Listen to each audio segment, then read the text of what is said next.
Hello, everyone. This is Grace. It is May the 28th, 2020, and today we are going to be looking at the beast and the harlot of Revelation 17. Now, we're not going to be looking up any definitions on this study. It's just a quick study, but they do pertain to the sixth trumpet, and so I wanted to put something out there for you to have. And then if you want to look everything up on your own. Now, I'm going to tell you what all of the definitions are, and for in case someone comes across this that's new, and then of course I'll also be explaining any new definitions that we come across. Let's get started. Revelation 17 verse 1. And there came one of the seven angels which had the seven vials, and talked with me, saying unto me, Come hither, I will shew unto thee the judgment of the great whore that sitteth upon many waters. Now let me give you a little backstory. John has just been shown all of the last day events, all the end time events. And he was shown that the church was going to be destroyed and left desolate. And so the angel he was just given the general information though. So the angel is coming back and filling in more details, giving him a more detailed understanding of what happened to the whore. Now the whore is the church. It's called the great whore. And I'll explain why it's the great whore a little later. But he's just like you would tell a regular story where you just give a general overview and then you'll go back and fill in some of the details. That's what's happening here. So even though this happened pretty much it happened during the sixth seal. All of the warnings came in the form of the first, second, third, and fourth trumpet. Then there was a time of trouble for the lost in the fifth trumpet, and now we're on the sixth trumpet, which is where the judgment is beginning. Okay? Revelation 17:2. With whom the kings... Let's read it all again for context reasons. And there came one of the seven angels which had the seven vials, and talked with me, saying unto me, Come hither, I will shew unto thee the judgment of the great whore that sitteth upon many waters, with whom the kings of the earth have committed fornication, and the inhabitants of the earth have been made drunk with the wine of her fornication. Now, earth is a symbol of the church. It's any of those who have learned the truth, whether they accepted it or rejected it. And that it's a symbol of, I can't say it's the church, but I do say it's the church, but you have to understand that it includes the righteous and the unrighteous, those that have accepted God and those that haven't accepted the Lord, and those that were in the church and learned the truth, whether they accepted it or not. It includes all of that. So the kings of the earth have committed fornication with her. Now, the relationship between Yahushua and his church is that is related to that of a husband and a bride. And of course, the vows were made at the Mount, where he handed down the 10 commandments, and the people said with one accord, everything you said we'll do. So that was the vows right there. Okay. So when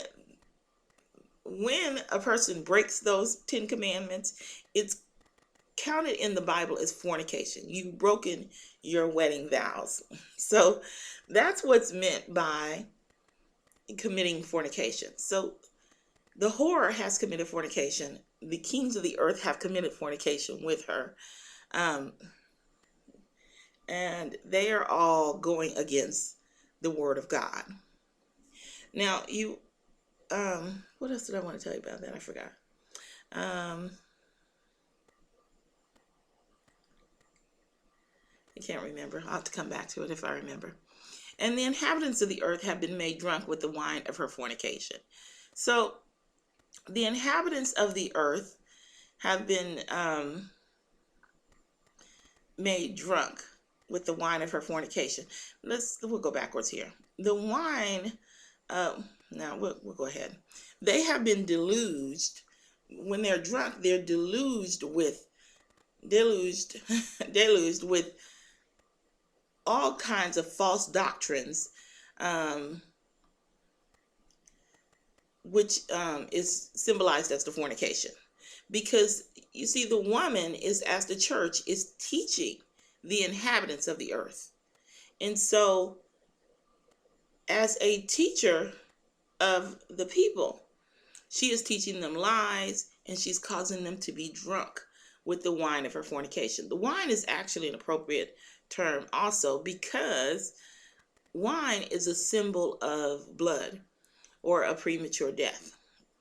So by believing her lies and accepting them as the truth of God, they cannot get into heaven.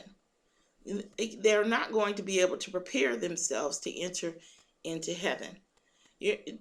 Sinners aren't going to go to heaven. They're not. You have to have a perfect heart. Remember, I want you to remember, Satan was made perfect. Satan could have kept the laws of God had he wanted to, just as Adam could have not eaten from the tree. Now, you have to want to do these things. You have to have a perfect heart. You don't have to be perfect, but you have to have a perfect heart. And sometimes people with perfect heart don't always do the perfect thing. But don't worry about that, because Yahweh and Yahushua are going to help you with that, okay? They're going to help you, but you have to want to. Otherwise, when you get to heaven, you're going to be like, oh, no, I don't want to do this. I want to do that. I don't want to do this. And nobody, we're not trying to get to heaven. Those of us that are trying to get there aren't trying to get there to live with a bunch of sinners. We want peace. We want peace. We want peace. We want to be able to be happy without having to have a bunch of fears around us. We want to be able to, open up our windows without fearing somebody will break in or this will happen. Or to have something without being afraid of someone being jealous, or to fear running out, or to fear it being bad weather is going to come and destroy it. Do you see what I'm saying? We don't want all of that. And it's not going to be like that in heaven. So you cannot take a bunch of sinners to heaven. They have to have the truth, and they have to be able to accept it and prepare themselves to live by the commandments. And they're not, because they are drinking from this woman's cup, which is teaching against the word of God. Let's continue. So he carried me away in the spirit into the wilderness, and I saw a woman sit upon a scarlet-colored beast, full of names of blasphemy, having 7 heads and 10 horns. So he carried me away in the spirit into the wilderness. Now the wilderness the definition is a desert, and it's kind of the opposite of the Garden of Eden. You go to the Garden of Eden, and there's water, and everything is growing from the water and thriving and alive, and that's the way the Bible pictures it. Everything is fed by the river. Everything that's alive is fed by that river. And that's true in many ways. It used to be in the old times, before, the water system came along, people would find a river and they'd build along that river. So they didn't have to travel very far for water. And that's the way it was. The wilderness, by being a desert, it is considered a place of sin. It's kind of you can live there and be holy, but the majority of the place is going to be dry without water, and it's considered a place of sin. It's not watered like the Garden of Eden is. So this is going to be while we go on. And I saw a woman sit upon a scarlet-colored beast. Now, scarlet color is a symbol of worldly glory, worldly honor and worldly glory. So, but we're gonna skip the woman for just a moment, and we're gonna take a look at this beast. First of all, a beast, for those of you who have not seen my other videos, a beast it kind of stems from that quote in the Bible where it says it takes 2 people to make a church. Well, a beast is, just to show you, if we go down here, I think here it is, 15. And he said unto me, the waters which thou sawest where the whore sitteth are peoples and multitudes and nations and tongues. So when we come up here, the woman is actually sitting upon a beast. When you have a group of people with one mindset, with one thing in common that they agree upon, it is considered a beast. When there's two or more people that agree upon a subject, they're considered a force that must be reckoned with. So when you have scores of people and they all agree on this one thing, they don't have to agree on everything, and they all agree on this one thing, they are considered a powerful force that must be acknowledged. In this case, the beast is being set upon by the woman. So the woman is over or in control of the beast, and that is what they agree upon, this woman. So you have a scarlet colored beast. It's full of names of blasphemy. Now, it's important that we note that the woman is not full of names of blasphemy. The beast is full of names of blasphemy. Now, blasphemy is considered, I did not look it up. I'm just going to do it from memory because I didn't really want to look up anything for this. I just wanted to do it quickly. But lying on lying on God is considered blasphemy. There's an example in the Old Testament where the king of Assyria goes up against Hezekiah, King Hezekiah, and he tells Hezekiah, your God's not going to save you.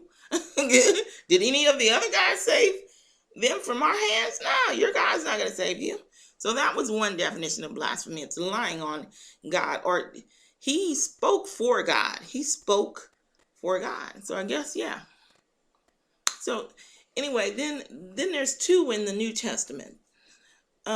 Where Yahushua called himself a son of God. And I think it says that he thereby made himself God. No one has been said positive, but he took the prerogatives of God, just the same as the king, and just the same as Assyria's army did. So, and then there's another where Yahushua forgives sin. And the Bible says, who can forgive sin but God? And so thereby he blasphemed the name of God. Of course he wasn't. He could, but those are the definitions of blasphemy in the Bible. So this beast is going to be doing all of those. And it's full of names of blasphemy. So it's got all kinds of lies and all kinds of blasphemous lies about God. And it's also going to be saying that it can forgive sins, because it's going to say that it is the true God, of course, and it has the ability to forgive sins. Otherwise, what's the point of having the religion? You see what I'm saying? If there's nothing more. Anyway, it has 7 heads and 10 horns. Now the heads are, according to Isaiah, the ancient and the honorable people. And we find out that, so these are renowned and honorable. However, we find out that the heads are also mountains, and mountains are religions. So it's not just a religion, it's a great religion. It's a great and huge denomination. So these 7 heads are 7 great, ancient, and honorable, renowned religions. We probably all know the name of all 7 at this point. You can probably name them off. For sure, the Jewish religion is going to be one, for sure. Then you got the Catholics, you got the Muslims. I'm not going to name them off. But the point is that if we sat down and thought about it, we could probably name off all of those religions, because they are huge religions. And then you have 10 horns. Now, I just recently learned that these horns were going to be around if you saw my study on Daniel 9, then you realize that these horns are here in our time, and they are going to be around 70 years later during the time of the beast of Revelation 13. So I had to look up horns, because I think that I learned that from someone else. I'm not sure. That it was just a general term of a power. So I had to look it up, and we're going to do a little research here, as a matter of fact. In just a moment, we're going to Daniel, because I want to show you Daniel 8. I'll tell you what I think now. I think that a horn is a government with a with an army. I think it's an army. Let's look at Daniel 8.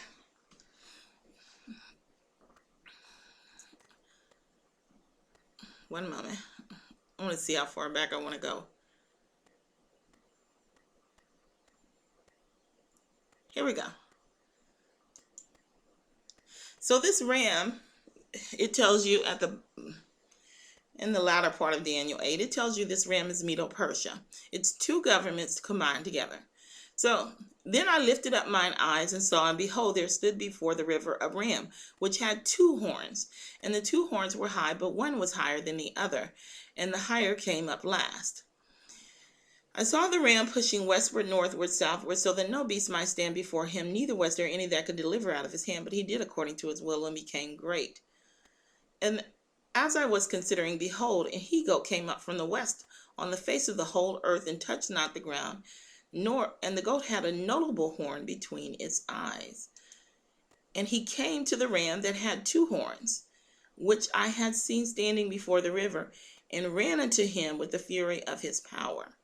Now, I think that the ram and the goat are symbols of the people. Just a symbol of the people, the same as a beast would be a symbol. The same as the lion, the bear, the leopard. The characteristics are what matter. However, the horns is actually the number of the government. We'll read on. And the reason why is because every time I saw a horn, and I don't think I read through all of them. I read through enough of them. There was violence attached to it, as though there was some sort of army that was at work there. That's how I came to that conclusion. And I saw him come close into the ram, and he moved with choler against him, and smote the ram, and brake his two horns. And there was no power in the ram to stand before him. And he cast him down to the ground, and stamped upon him. And there was none that could deliver the ram out of his hand. Therefore the goat waxed very great, and he was strong. And when he was strong, the great horn was broken, and for it came up four notable ones toward the four winds of heaven. Now, wait, the horns were not the violence. Hold on. I don't remember. This notable ones right here is what was violence. This word notable, we'll look it up together.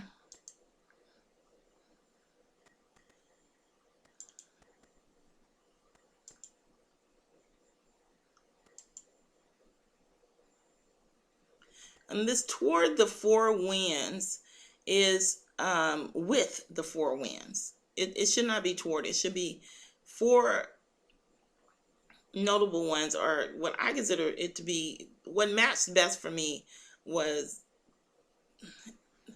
it implied violence. So four notable ones with the four winds, and we know that the winds are winds of strife. So there's going to come a time of a suffering at that time. That's what the four winds are. Let's look at some of the definitions. There's only a few. There's 5. So let's look. A grievous vision declared. Oh, you guys can't see that. Okay. A grievous vision is declared unto me. The treacherous dealer dealeth treacherously, and the spoiler spoileth. Go up, O Elam, besiege, O Media, all the sighing thereof have I made to cease. A grievous vision of violence. And your covenant with death shall be disannulled, and your agreement with hell shall not stand. When the overflowing scourge shall pass through, then ye shall be trodden down by it. Your agreement of violence with hell. So let's continue on. And the vision of all is becoming to you as a word of a book that is sealed, which men deliver to one that is learned, saying, read this, I pray thee. And he saith, I cannot, for it is sealed. That's not one. And then this is, one moment. Okay, and this is Daniel 8. And as I was considering, behold, an he-goat came from the west on the face of the whole earth, and touched not the ground. And the goat had a notable horn between his eyes. So it's not just that it's notable, it's that it is, I mean, yeah, it has a notable horn between its eyes. It has visions of violence um, between its eyes. And this is intelligence right here, of course. This is wisdom. And then, of course, the four notable ones toward the four winds of heaven. And we'll look at the definition. The definition is, hold on.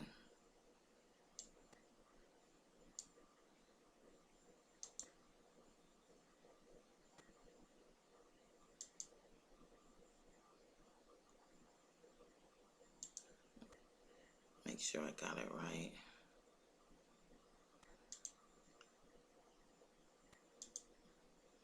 A look, hence figuratively, striking appearance, the appearance, revelation of, by implication, compact, agreement, notable, one vision. So I think in all of the examples, well, there was one that didn't imply violence, but in most of them, there was violence that was given. So all but one, I think. So therefore the he goat waxed very great, and when he was strong, the great horn was broken, and for it came up four notable ones toward its with the four winds of heaven. So you have four horns come up with the winds of strife. And hold on. Okay. And out of one of them came forth a little horn. Now, of course, the horn. I told you the horn was the violence, but that's not correct. The horn is it is a government because these governments just seem to just declare war. I'm telling you, there's violence all over it when you see these horns come up. There's just violence everywhere. So out of one of them came forth the little horn, which waxed exceeding great toward the south and toward the east and toward the pleasant land. So I do believe that these horns are either governments or political powers that control armies. This horn was broken, and four it came up, four notable ones toward the four winds of heaven. Four notable violent horns. That's where I got that from. Okay. four it came up, four more horns that were notable with the four winds of heaven. And so then you have the one moment. Okay. I don't remember what I found when I looked up horn, but we'll take a look at that real quick as well.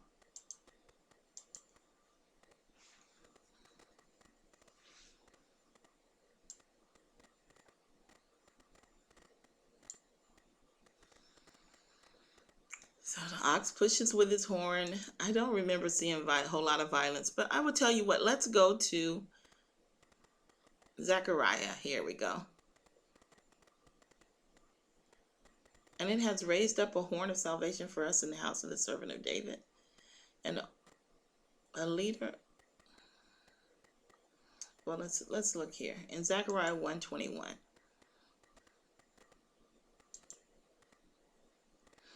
Then said I, what come these to do? And he spake, saying, these are the horns which have scattered Judah. I did look this up, I remember.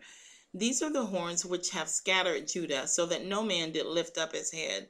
But these are come to fray them, to cast out the horns of the Gentiles, which lifted up their horn over the land of Judah to scatter it. It requires an army to scatter the people of God. They're scattered through the act of war. So it is a political power that controls an army. So let's look at that next definition as well, because it said salvation, something about. But then it has carpenters that are going to come and save them from being scattered. Okay.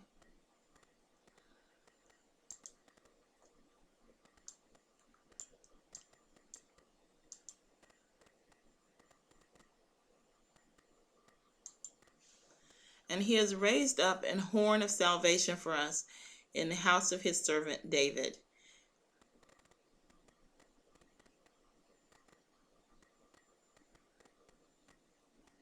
And he spake by the mouth of his prophets. That could be Yahushua himself, or I guess it could be an army that saves us, but I don't see what the need of an earthly army would be. But it says he did speak, he spake by the mouth of his holy prophets. So this could be the Lord's army, the holy prophets. Yeah. A horn is a political power, and it has an army. And just one more quick example of that real quick. It tells you down here, I think it's verse 16. Here. And the 10 horns which thou sawest upon the beast, these shall hate the whore, and shall make her desolate and naked, and shall eat her flesh, and burn her with fire. In order to, we know that, I have to correct something real quick. If you saw the study on Daniel 7, I said that it was a heathen nation that was going to come up against America. That's not correct. I had completely forgot about Sister White's writing, where she said that all of these heathen nations are going to surround us and attack us all together. So it's not just one heathen nation. It's all the heathen nations are going to be against us and are going to attack us and make us desolate. So these powers are controlling the armies of all of these nations. These are powers that have authority over many governments. Okay, it doesn't necessarily have to be the government, but it is going to be a government in the case of the little horn, because it says, if you look it up, it's like a government within, it's a little government within another government, kind of like the Vatican. I'm not saying it is the Vatican. I'm not saying that. I don't subscribe to that. But and also it says that a lot of people teach that Revelation 17, the harlot, is the Catholic Church. That's not true. It's not. I'll tell you who it is in a moment. I'm not going to call out the name, but you'll know. And the woman was arrayed in purple and scarlet color, and decked with gold and precious stones. Hold on, we skipped something here. So he carried me away in the spirit into the wilderness, and I saw a woman sit upon a scarlet-colored beast, full of names of blasphemy, having 7 heads and 10 horns. So these 10 powers are governments, and the woman is sitting upon 7 heads, 7 great religions, and 10 great countries, or 10 great armies or powers, political powers. She has already at this point been united. The union of church and government is already a done deal here. If she's controlling this beast, then she's already controlling the government, just by default. And the sitting upon them designates her control over them. So now we'll continue. Actually, we're going to stop here. There's going to have to be a part 2. I didn't plan on it lasting this long, but still I do want to go ahead and finish it. We only have 2 more verses, but I don't want it to run long because I don't know what I'm going to say. So we'll stop here and we'll pick up in part 2. Yahweh bless.